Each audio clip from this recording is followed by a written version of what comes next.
پاکستان تحریک انصاف نے ایک بہت بڑا سٹیپ لیا ہے۔ پاکستان تحریک انصاف نے انکوائری کمیشن کی مخالفت کر دی ہے۔ یہ وہی انکوائری کمیشن ہے جو کہ چیف جسٹس آف پاکستان نے وزیر اعظم پاکستان شہباز شریف سے ملاقات کرنے کے بعد ڈیسائیڈ کیا تھا کہ شہباز شریف صاحب کابینہ سے منظوری کے بعد ایک انکوائری کمیشن بنائیں گے جو کہ ان 6 ججز کے معاملات کو دیکھے گا جنہوں نے خط لکھا چیف جسٹس آف پاکستان کو، آیا کہ پاکستان اسلام آباد ہائی کورٹ کے معاملات میں مداخلت ہوئی ہے یا نہیں، یا گزشتہ ججز کے معاملات میں مداخلت ہوئی ہے یا نہیں۔ اس انکوائری کمیشن کا سربراہ کسی ایسے ایک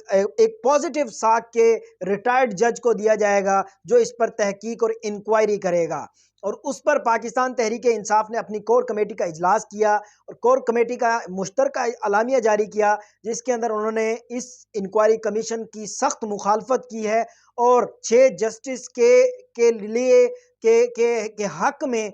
کے پی کے اندر سنڈے والے دن ایک بہت بڑے لیول کی ریلی کا اعلان کیا ہے۔ آپ یہاں سے اندازہ لگا لیں کہ وہ ریلی اس طرح کی ہوگی کہ پورے کے پی کے اضلاع سے سب لوگ پہلے پشاور جائیں گے اور پھر پشاور سے وہ ریلی نکلے گی اور ڈیرہ اسماعیل خان تک جائے گی، اور اس ریلی کا نکالنے کا مقصد کہ پاکستان عدلیہ کا ساتھ دینا ہے، کہ پاکستان عدلیہ فری اینڈ فیئر اپنے کام کرے، پاکستان عدلیہ کسی بھی قسم کی مداخلت سے نہ ڈرے، پاکستان کی عوام اور پاکستان تحریک انصاف ان کے ساتھ کھڑی ہے۔